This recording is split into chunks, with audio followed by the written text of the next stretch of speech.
ഇന്നത്തെ ഈ വീഡിയോ നമ്മുടെ വിക്ടേഴ്സ് ചാനലിനെ പറ്റിയിട്ടുള്ള ഒരു വീഡിയോ ആണ്.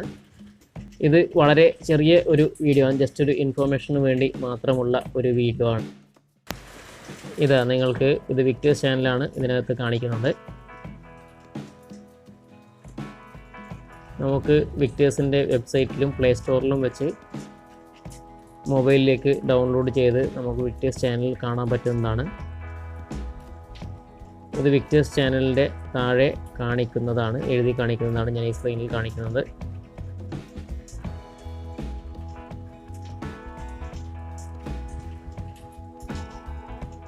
ഡിഷ് ടി വി DTH ൽ വീഡിയോകോൺ D2H ഇന്ന് നിലവിൽ 642 എന്ന ചാനൽ നമ്പറിൽ നമുക്ക് ഈ വിക്ടേഴ്സ് ചാനൽ കാണാൻ പറ്റുന്നുണ്ട് എന്നതിൻ്റെ ഒരു എഴുതിയിട്ടുള്ള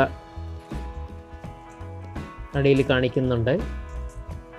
അതേപോലെ തന്നെ മറ്റ് കേബിൾ നെറ്റ്വർക്കിലും കാണിക്കുന്നില്ല, അതിൻ്റെ ചാനൽ നമ്പറും ഇതിനകത്ത് കാണിക്കുന്നുണ്ട്. പല ആൾക്കാരുടെയും സംശയവും ചോദ്യവുമാണ്.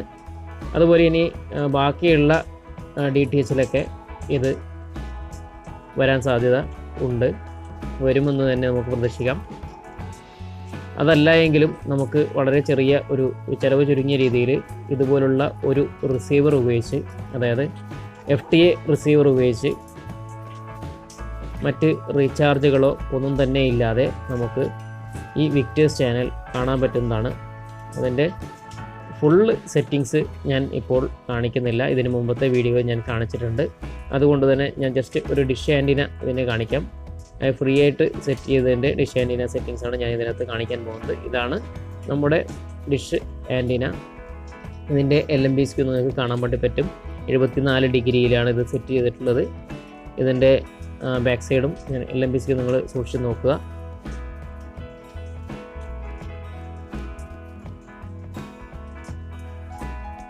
ഇതാണ് ഇതിൻ്റെ LMB സ്ക്യൂ വരുന്നത്.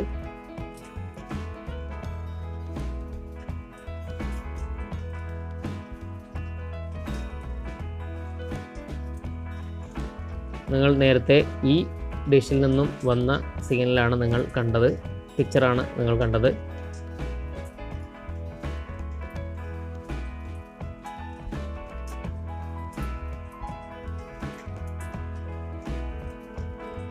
നിങ്ങൾക്ക് ഇതുപോലെ ഇതിൻ്റെ എലിവേഷൻ നിങ്ങൾ നോക്കുക. മാക്സിമം ഏകദേശം ഉയർന്നിട്ട് തന്നെയാണ് ഉള്ളത്. അതായത് നമ്മുടെ ദൂരദർശനേക്കാളും കുറച്ചുകൂടി ഉയരത്തിൽ, DD ഫിഡിഷനേക്കാളും കുറച്ചുകൂടി ഉയരത്തിൽ നമുക്ക് സെറ്റ് ചെയ്യേണ്ടതായിട്ടുണ്ട്. ഇതിൻ്റെ മുഴുവൻ ഇൻസ്റ്റാളേഷൻ്റെ വീഡിയോ ഞാൻ വേറെ ഒരെണ്ണം ഇതിനു മുമ്പ് ചെയ്തിട്ടുണ്ട്. ദയവ് ചെയ്ത് ആ വീഡിയോ ഡിസ്ക്രിപ്ഷനിലുള്ളത് നിങ്ങൾ നോക്കുക. അതേപോലെ ഇതുപോലുള്ള C ബാൻഡ് ഡിഷ് വെച്ച് കഴിഞ്ഞാൽ കൂടുതൽ മലയാളം ചാനലുകൾ നിങ്ങൾക്ക് കിട്ടും.